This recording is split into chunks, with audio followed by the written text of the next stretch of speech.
Hey, Chris, that's Swisher 127. He had a UFO or a rocket, something almost hit him in my airspace. Military radar advises they are picking up an intermittent primary target behind you in trail. Since the earliest years of manned flight, pilots and astronauts from around the world have encountered UFOs high in our skies and beyond.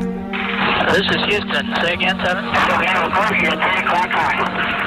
Now, many of their dramatic cockpit recordings, film clips, and stories have been made available for the first time. The UFO? It's that Roswell crap again. UFO reports that we get from professional pilots are considered among the very best because of their knowledge of the sky.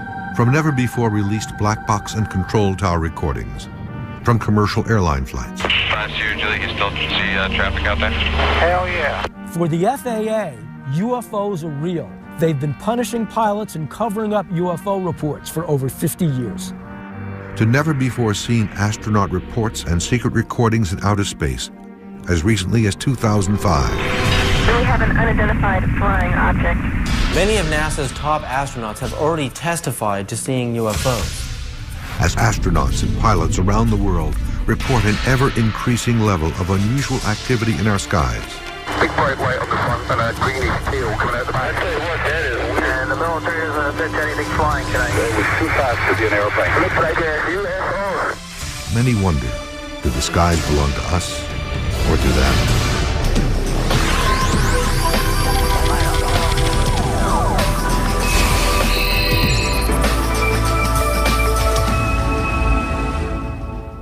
The report that was made last November 17th of a UFO spotted over Alaska attracted special attention. This sighting was made by an airline pilot with 29 years of experience. The crew claims that while it was flying over Alaska last November, it was followed for 400 miles by strange white, yellow, and amber lights.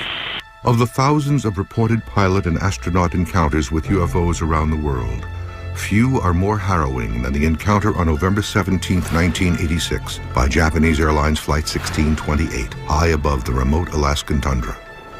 Regarding airline cases in America, the GL is very interesting because you have multiple witnesses. It was a cargo aircraft, and the pilots observed an object that seemed to be tracking along with their aircraft. It involved an investigation by the FAA. This is an official government investigation of the sighting itself.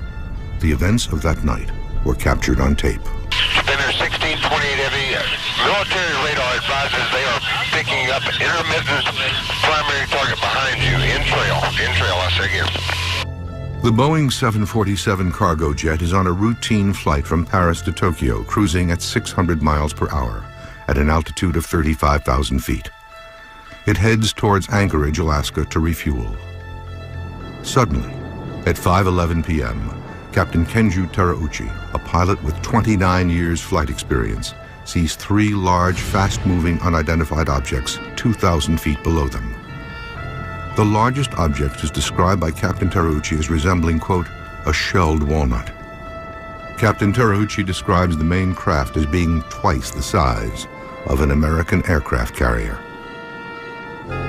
Co-pilot said it was as solid there as if you were seeing an oncoming jet with its lights on, except it wasn't an oncoming jet. 747 was nothing compared to this big flying saucer.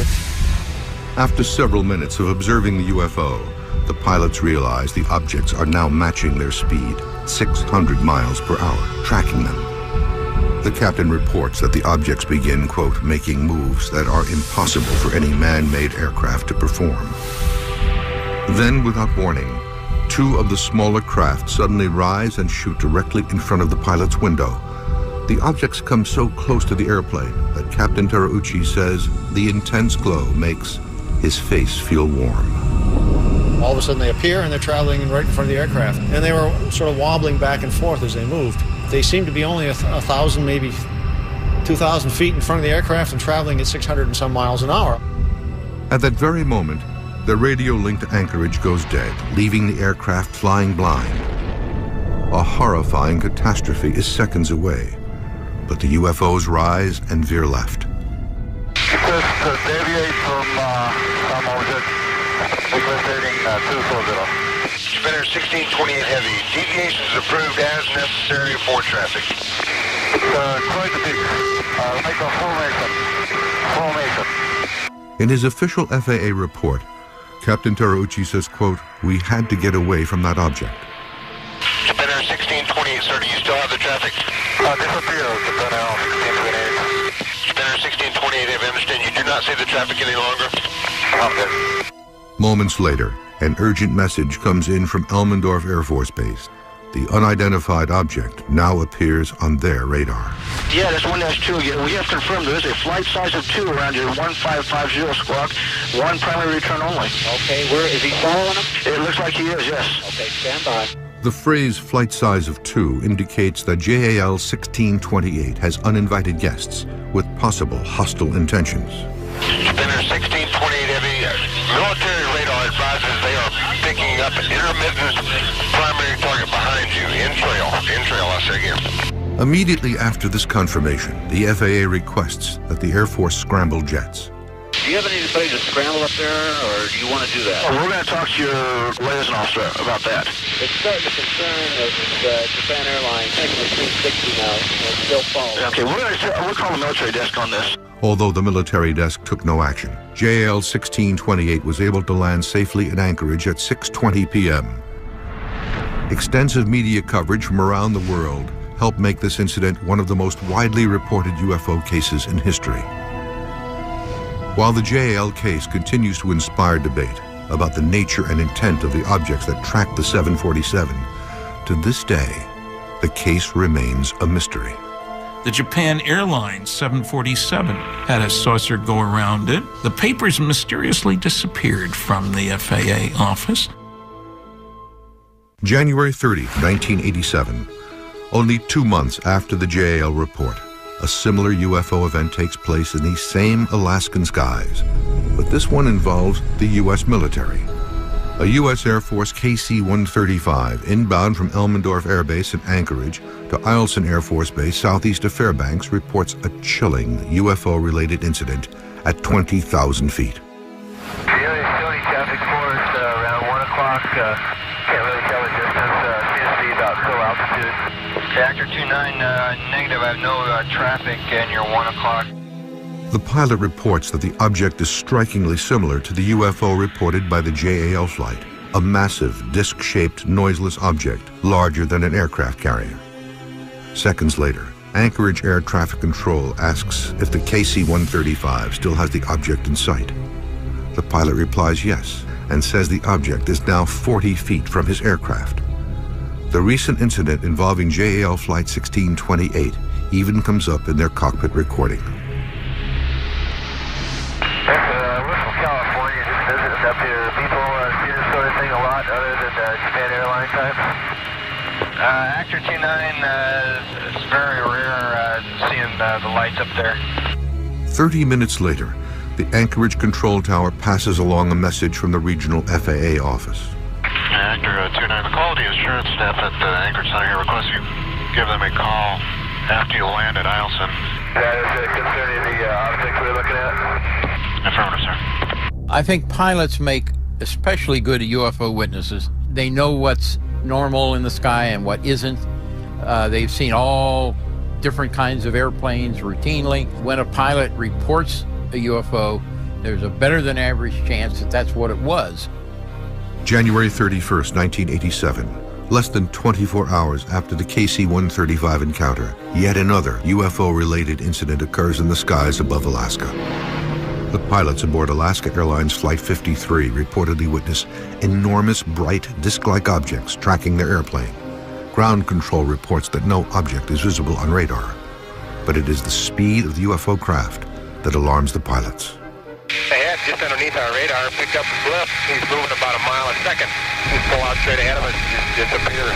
Man, he was there and then he was gone. If you're a pilot and you report a UFO sighting to the FAA, you might as well turn in your license the next day. The FAA, the military, even civilian authorities don't want to know about UFOs. Pilot encounters with UFOs first surfaced in the 1920s and 30s, long before black box and control tower tape recordings were possible. Sightings by pilots have occurred ever since the very beginning with Kenneth Arnold. Kenneth Arnold was flying from Chehalis, Washington, over towards Idaho. Somewhere around Mount Rainier, he identified what looked to him to be about 9 aircraft traveling in an east to west position. Was this man, Kenneth Arnold from Boise in Idaho, who ushered in the era of the flying saucer. At this point is where I had this terrific flash. I looked way off here to the north, and that's when I saw where the flash came from. It was an echelon formation of very peculiar-looking aircraft. The second craft from the rear had a more or less crescent shape, and of course I kept mulling in my mind. That's the damnedest-looking airplane I ever saw. Upon landing in Yakima, Washington on June 24, 1947, Arnold makes what would become the very first civilian reports of UFOs to the government. He would describe the objects to reporters as appearing and moving like, quote, saucers skipping across the water. Somebody else twisted that around into the term flying saucer. That was the beginning of it. His official report made to the Joint Army and Air Forces intelligence is seen here for the first time on television. Arnold describes the UFOs as thin, round in the front, and coming to a point in the back, and did not appear to whirl or spin. He watches as the craft flip and flash in the sun, and comments, "The more I observe these objects, the more upset I became, as I am accustomed and familiar with most all objects flying." The Arnold case was extremely significant in that prior to it, there had been no talk publicly about disc-shaped, shiny objects flying around. And we haven't been without UFOs or flying saucers ever since. The Grand Canyon is a graveyard for 128 passengers and crew of 2 airliners which collided in a thunderstorm and crashed on peaks little more than a mile apart. The impact reduced the wreckage to carbonized smears of paint and metal. None survived. It was the worst commercial air disaster in history.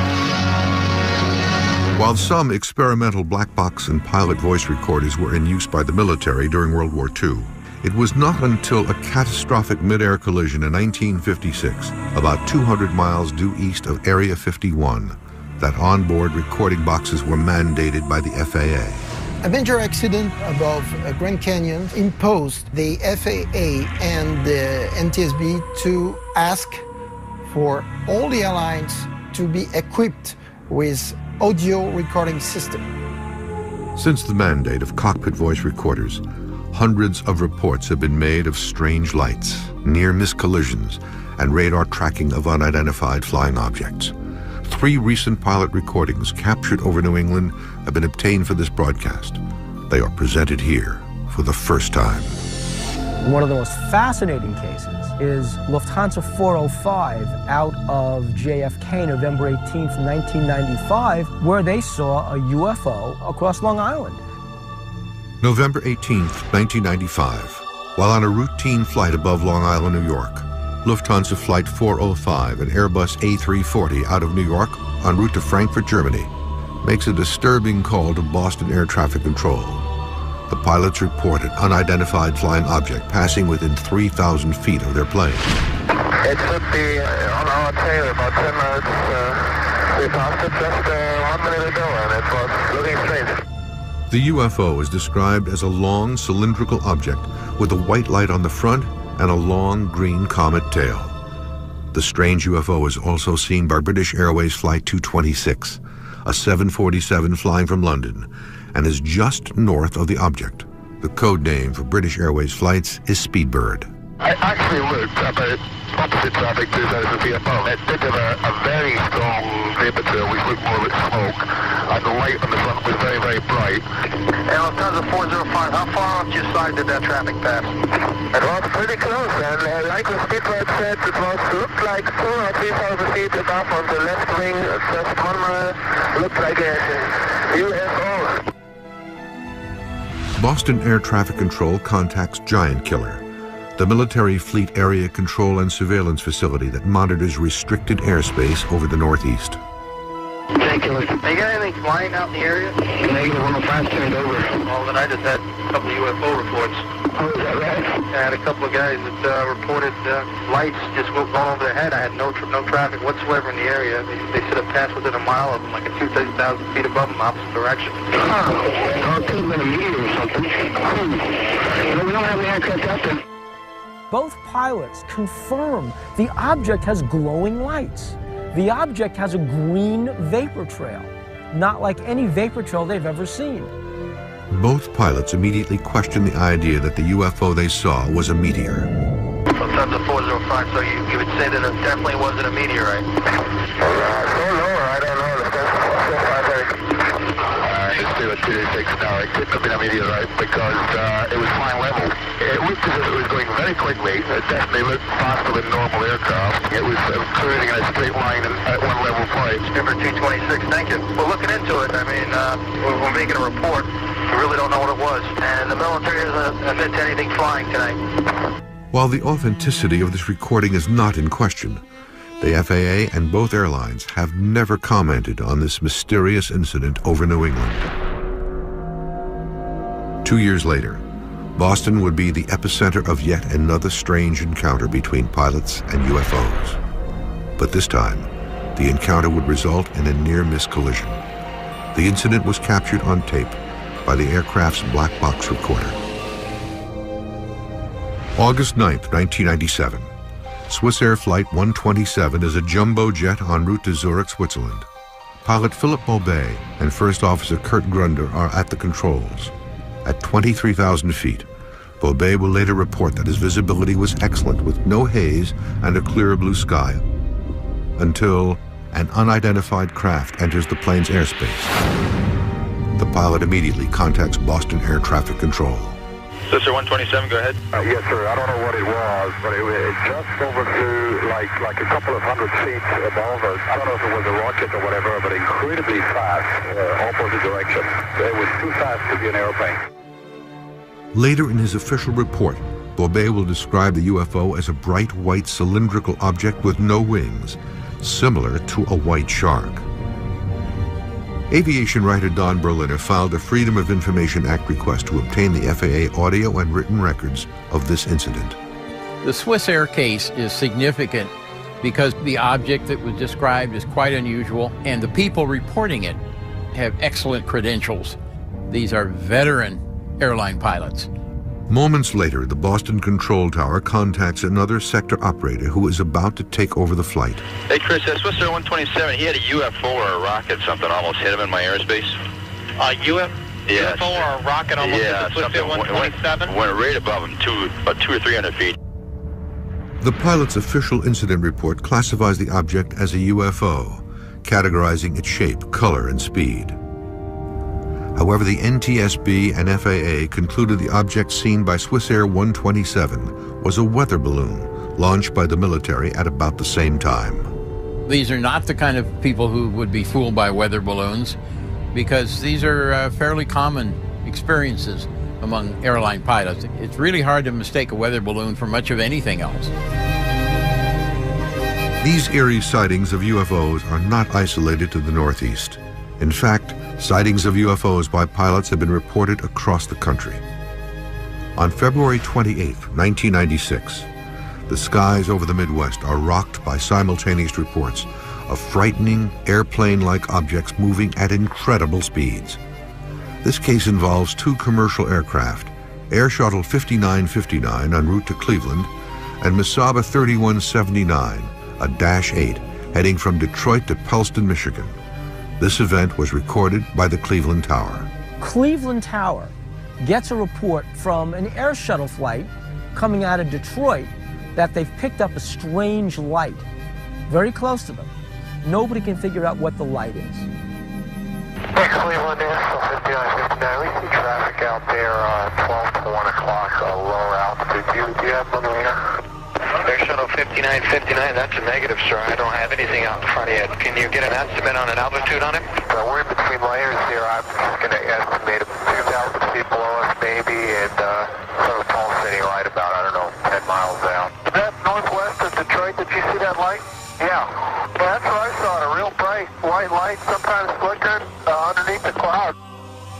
Two reports from two separate aircraft, and both pilots described the same bright pulsating lights between the cloud layers. Cleveland Air Traffic Control questions if the light might be a landing beacon. Air Shuttle 5959, is that traffic that you saw earlier? Do you see him out there any longer? Air Shuttle 5959, that's permanent. I don't know if we'll get closer to it or what, but it looks like a rotating light around it, like a frisbee type thing that's going around it. So, Basaba 3179, do you see the same thing?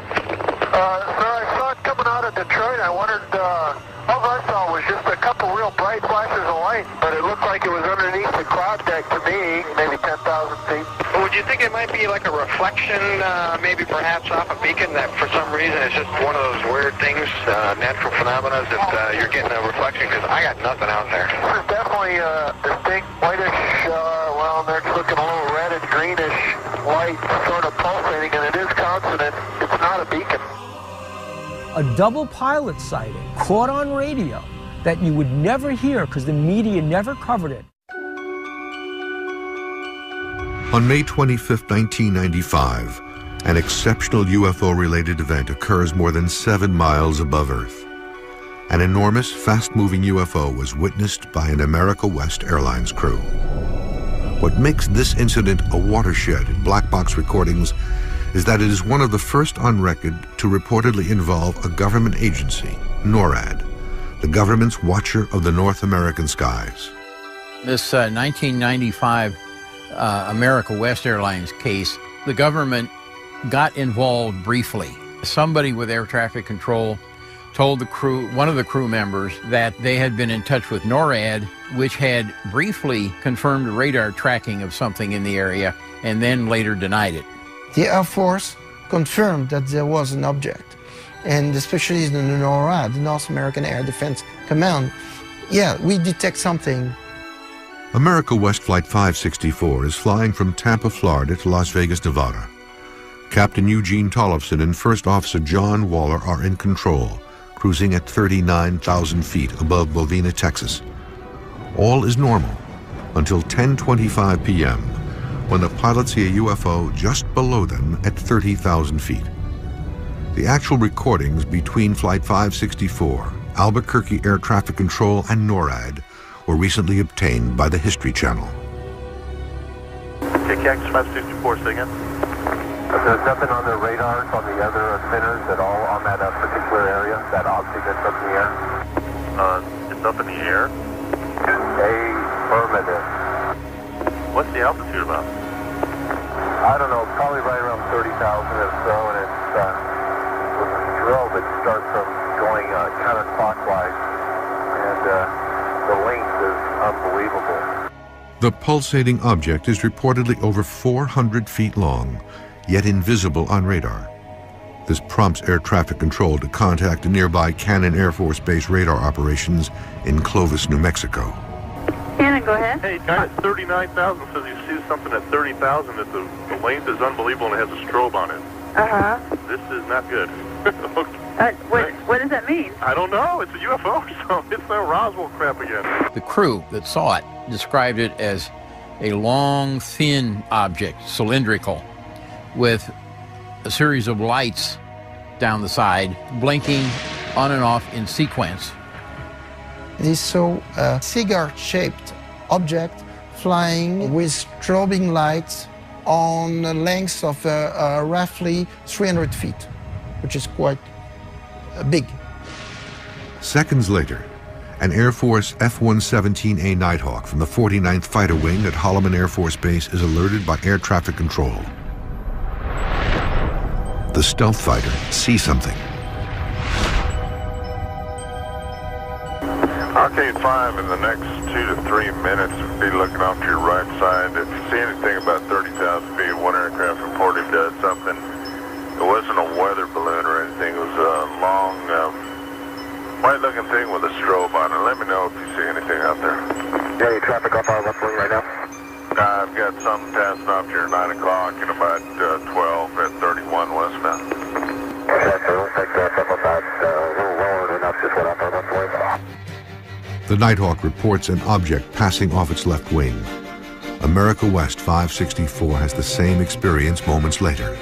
The object moves dangerously close to both aircraft. The anxious America West crew contacts Albuquerque Air Traffic Control again.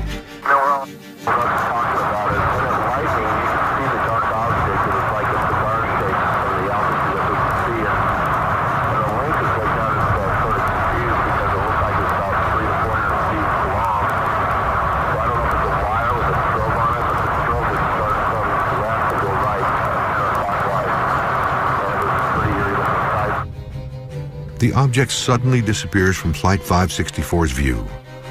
Then a concerned Albuquerque Air Traffic Control contacts NORAD's Western Air Defense Sector headquarters at McChord Air Force Base in Tacoma, Washington. I've got something unusual, and I was wondering if you all happen to know of anything going on out here. I had a couple of aircraft reported something 300 to 400 foot long, cylindrical in shape with a strobe. Oh. At 30,000 feet. We don't have anything going on over that I know of. This guy definitely saw it run all the way down the side of the airplane. It's right out of the X-Files. I mean, it's a definite UFO or something like that. But I mean, and y'all are serious about this? Yeah, he's real serious about it too. And he looked at it, saw it. Holy. 13 minutes later, Albuquerque Air Traffic Control checks in again with NORAD. Only this time, NORAD has something. We had someone call here earlier about a pilot spotting an unidentified flying object. Yep, that's us. Okay, well, hey, we're tracking a search-only track kind of where that might have happened. We've been tracking it for about 3-4 minutes now. According to the official report, NORAD has denied this incident in writing. These were experienced airline pilots. They'd been flying thousands of hours. They were familiar with the sky. When they say something, you have to pay more attention to it. A Melbourne, Australia television reporter said his crew filmed UFOs for 7 minutes Saturday night over the eastern region of New Zealand's South Island. On December 21st, 1978, New Zealand cargo plane pilots John Randell and Keith Hine observed strange light phenomenon over the sea near the South Island of New Zealand. The objects are picked up as well by Wellington, New Zealand Air Traffic Control radar, and reports reach local media. 10 days later, on December 31st, producers at Australia's Channel 10 dispatch reporter Quentin Fogarty with a camera crew to attempt to find these same UFOs along the exact same flight path. And they do. Air traffic controllers were recording strange blips on their radar. Here's what reporter Quentin Fogarty said as he traced an airline flight that reported seeing UFOs last month. We're now in the radar room at Christchurch Airport. It's about 1:45, and in about another 20 minutes we intend to take off again in the Argosy and retrace the route we took only a few moments earlier. We've just heard from Wellington radar that there are still targets in the Kaikoura area. So this time we're hoping to get better film than we did last time, and all I can say is we'll see what happens. The New Zealand case is of considerable importance in the history of ufology because of the residue of information that's available afterwards. We have the film itself and the tape recordings made by Quentin Fogarty on the aircraft, and of prime importance is we have the tape recording made by the Wellington Air Traffic Control Center, and it provides a history of the sighting minute by minute. We're about now 3 minutes out of Christchurch Airport, and on our starboard side we can see two very bright lights, one much brighter than the other. It is like a very, very bright star, and just below it is another light, not quite so bright. Just before midnight, Fogarty goes airborne with New Zealand cargo pilot Bill Startup. The beginning of the flight is uneventful. Then at 12:05 a.m., Fogarty and the crew see strange lights and objects coming toward them from the right side of the plane. Fogarty turns on his camera and begins filming. Those two lights appear to be traveling with us. They're still off the starboard wing. The brighter light is still above the other, and it's moved a little further ahead of the other. It's extremely bright, much brighter than any of the other stars in the sky. Ground radar observes these objects, and the control tower confirms the sighting and records the conversation. What follows is the actual audio of this unusually well-documented event. The storm target showing at 11 o'clock and 3 miles. Just left of 9 o'clock and 3 miles. Captain Startup recounts that the object, or target, is initially ahead of him, then travels at an unbelievable speed past his left side. He quickly banks the plane left in an attempt to make visual contact. On the ground, Wellington Air Traffic Control radios a chilling message to the captain. They've picked up yet another target on his left side, and this one is closing in on the plane. 12 o'clock at 3 miles.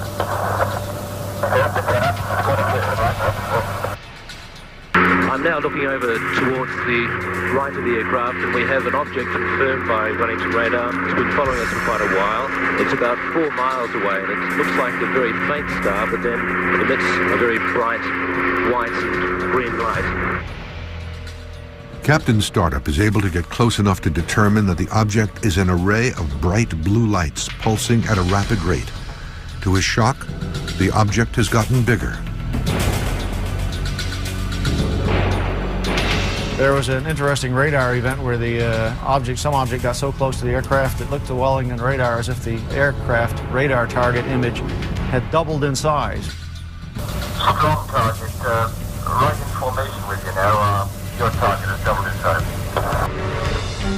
The double-sized target continues to appear on radar screens for 36 seconds, then returns back to normal size.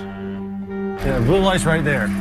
This is the object which was apparently traveling along with the aircraft. It was picked up on aircraft radar. Dr. Bruce Maccabee received a 16mm copy of the Argosy UFO film directly from the Australian TV network in 1979. Roll 4, take 10. This complete and unedited film has never been made available before. Experts believe that these images are the most comprehensive and frightening UFO evidence ever captured on film. This is the famous New Zealand film obtained the night of December 31st, 1978. The cameraman is sitting in the seat between the pilot and the co-pilot. The image is dancing around because he was carrying it on his shoulder. They saw this light to their right. And this light, as time goes on, will fade in and out, takes on various shapes. This is the flashing light that you have to slow down and look at frame by frame to see what happens when it goes from very bright white down to dim orange. You can see the image went over to the side, then he turned the camera a little bit in order to pull it back into the center. That other target that has been following us has now been joined by 2 others. So we now, at this stage, have 3 unidentified flying objects just off our right wing. And they've been following us, or one of them's been following us now for probably about 10 minutes. I, for one, am hoping really that we've seen enough tonight, and the rest of our journey back to Berlin will be uneventful. I think I've just about had enough of UFOs for one night.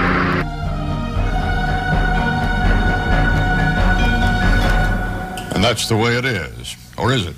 Monday, January 1st, 1979. This is Walter Cronkite, CBS News. Good night. Pilot sightings of UFOs are not exclusive to Earth's atmosphere. In the early 1960s, as America and the Soviet Union escalate the space race, astronauts and cosmonauts begin to witness strange and unexplained objects and events in outer space. You know, in 1958, when NASA formed, they literally expected to make contact with extraterrestrial life. December 4th, 1965. 4 hours and 24 minutes into the historic 14-day mission. The astronauts of Gemini 7, Frank Borman and James Lovell, both military test pilots, are performing routine tasks. Then suddenly, at 22:34 Universal Time, as the capsule is high above Hawaii, both men see a bright object or bogey flying above their capsule. Borman radios Mission Control in Houston. What follows are the actual radio transmissions.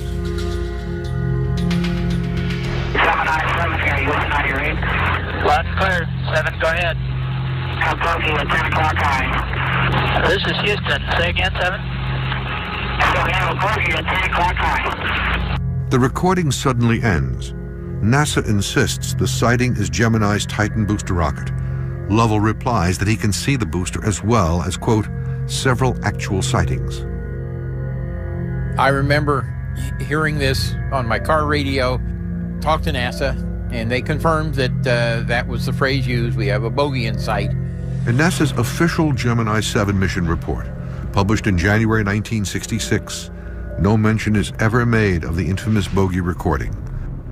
Neither Lovell nor Borman have ever commented publicly on this message. But as far as the American public is concerned, NASA denies the very existence of UFOs they've been covering up since the dawn of spaceflight. From the early years of the space program, NASA was beset with sighting reports from astronauts. September 13, 1966. Gemini 11 astronauts Richard Gordon and Charles Pete Conrad see something strange on their 16th revolution of Earth, 27 hours and 47 minutes after takeoff. Conrad radios ground control. He reports he has just seen an unidentified object about 50 miles downrange. It is metallic and revolving at more than 1 revolution per second. He then pulls out a camera and snaps 3 photographs. It drops down in front of them before quickly disappearing. Seen here are the actual photographs taken by Conrad aboard Gemini 11. And NORAD said that the only thing that they could imagine it was a booster from a Russian satellite. The NASA people threw out the NORAD explanation almost immediately. The Gemini 11 case is the only one that NASA considers to be unidentified. Gemini 11, however, was not the last NASA mission to have alleged encounters with UFOs. In fact, more and more UFO sightings were reported as Gemini opened the door to the Apollo program. The Apollo astronauts in particular were trailed by UFOs. It is alleged that Neil Armstrong, saw UFOs, that many of the astronauts did, but they won't talk about it publicly yet, but they might. Listen, Tranquility Base here. The Eagle has landed. The famous Apollo 11 mission reportedly experienced objects tracking the capsule, as well as objects that were photographed by the astronauts on the lunar surface. 4 months later, on November 14, 1969, Apollo 12 commander Pete Conrad reports back to NASA that he sees an unidentified object out his window. An object which is in the same place all the time but appears to be tumbling. Well, we've had it ever since yesterday. It just seems to be tagging along with us.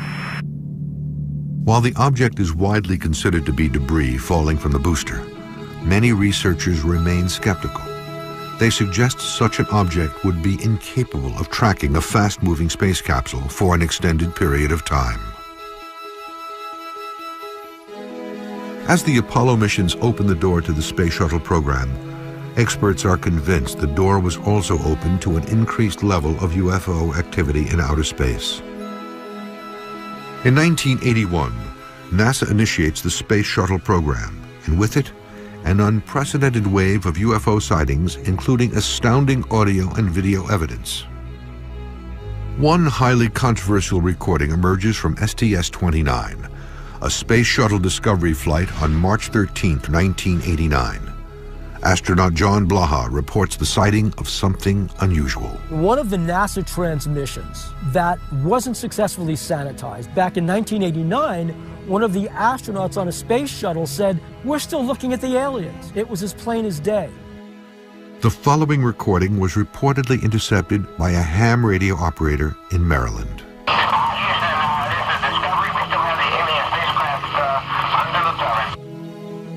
To this day, NASA has neither confirmed nor denied the validity of this transmission.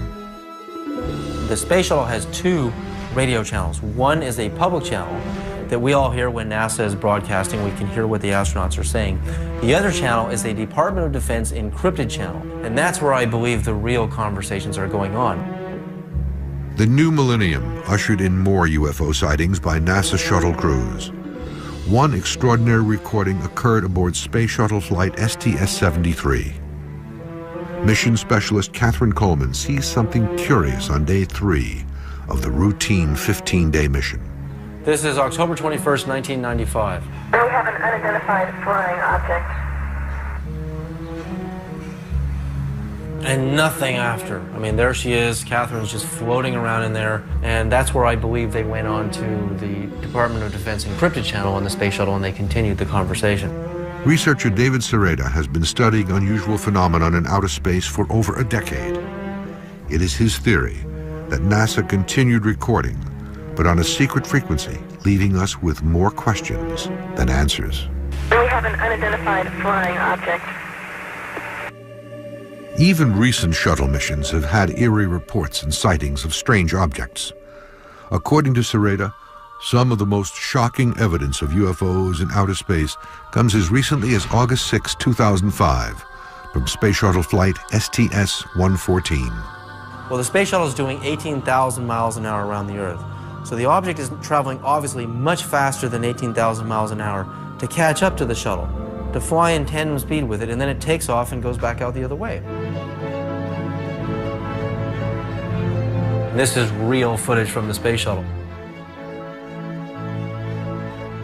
Even considering that it may be just a few miles away from the Space Shuttle is obviously a very large UFO.